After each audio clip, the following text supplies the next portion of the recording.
So let's take a look at this next shot.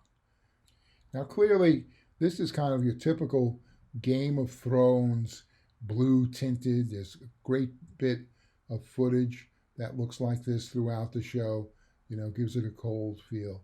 And this, no doubt, was done, I believe, in post production. It's possible they had a filter on set, but I don't think so. I think it was probably done in post production so they can give everything an equal tone. We're using a real colorist who does just that and has the tools.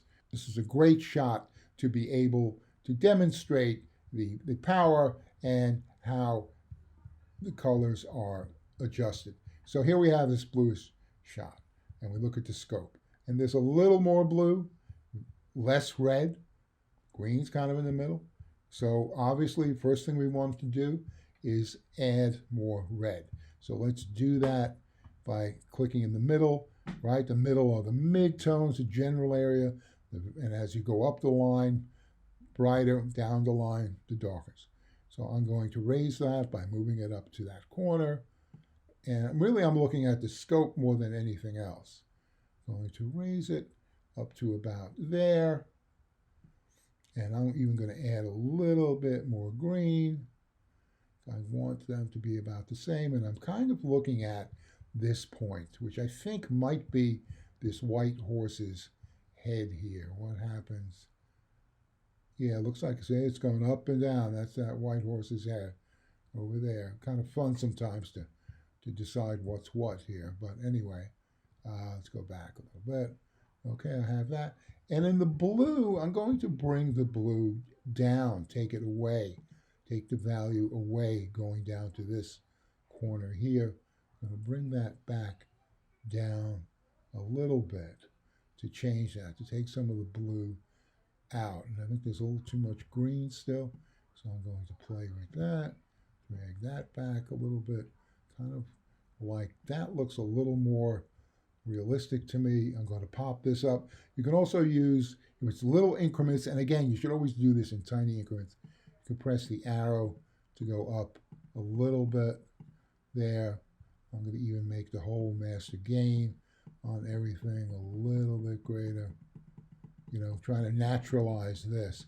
And so if you look at the scope and the picture, you'll see the scope is different from what it was previously. Okay, let us take a look at the original.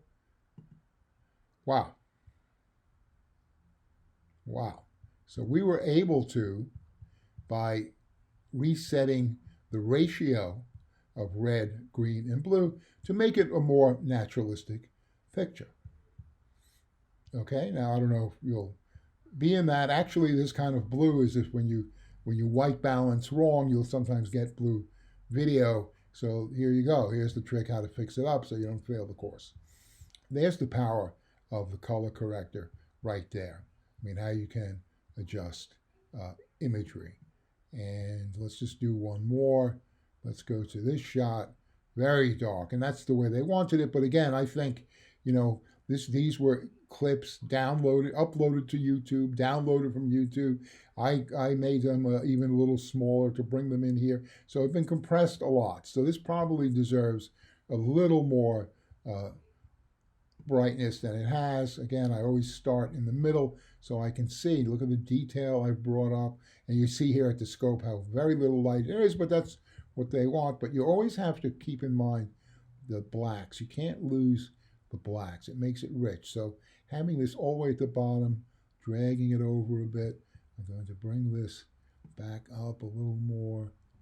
Okay, highlights, there really aren't many, but let me drag the highlights across, and then even the master gain, maybe slightly bringing up the whole image and a little bit. So I'm keeping the blueness and everything, but I just wanted to have it a little brighter. So there again, you can see what the original was and what we adjusted. And again, it doesn't always have to be the perfect vision, because there's obviously a tonality used here to help the narrative, but we can see a little more. So these are tools that I can use. The color correction is a very powerful tool. And again, like I said, you're going to really have to adjust your footage almost every time you edit. And it's one of the things that you do at the end of the session, not at the beginning of the session, because you never know what shots you're really going to keep and how much. So once it's all put together, then you can look at it and adjust the way it should look. One more thing that I should have mentioned in the other lesson, but I'll mention it here just to see that you're still listening out there. All color correction is done in the timeline, once the clip is done in the timeline, not from the source monitor. So when we're all done with this, we can click out to edit. And if you have a look that you like let's say here was this shot, remember this shot we just did, I'm going to get rid of the dual clip. When you're sitting on whatever clip it is, this parameter, everything we've done, is stored here, an effect template. And you can save that. You can save that by just clicking it, dragging it, and bringing it into a bin. And there you can see, and then you can name it if you want. Blue shot. Okay, so let's assume we have a sequence where we have the blue shot, another blue shot, but then there's a regular shot in there. This is like a behind the scenes, another blue, another normal, another blue. So we can adjust all the blue shots now that we've found the right template for this one. And it's kind of simple. You could take this and drag it down and put it on each shot, or simpler, take the red segment arrow, here's our red segment arrow, and click the shots. Let's see what we have. Yeah, we have this one, and then shift click. The next one was that interview. Shift click another one, then there was an interview, and then there was another one. I just remember. Normally you would have them perhaps named differently.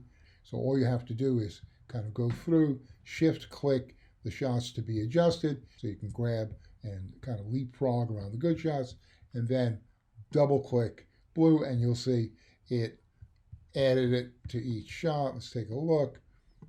So no more blue, there's that, no more blue, there's that, and no more blue. And of course it looks like you might have to adjust individual shots for brightness and stuff. But there's an easy way, and normally you should probably keep this in a separate bin, make like a miscellaneous bin, and keep it, all the different color corrections you have, keep it over there. So that's a definite good workflow to have as you're building your piece.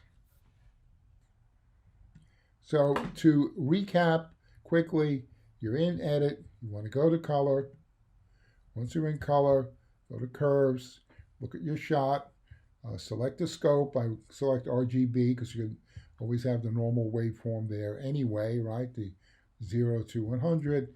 Adjust what you want. Almost every shot will need a little bit more from the midtone, always little increments, a little bit darker, pulling it to that direction. Okay, maybe add a touch more color. You don't want to do too much. Usually, max of, it starts at 100, going to 120 unless it's really washed out. And maybe even bring down the highlights if you want. And depend. You can always kind of tweak it and play with this and adjust different parts of the midtone that you can see happening here. And so that's basically a general tweak. What I want to say is that just about everything you shoot and edit will need to be adjusted a little bit. So I think we'll call that one done. From all of us here, happy painting. God bless.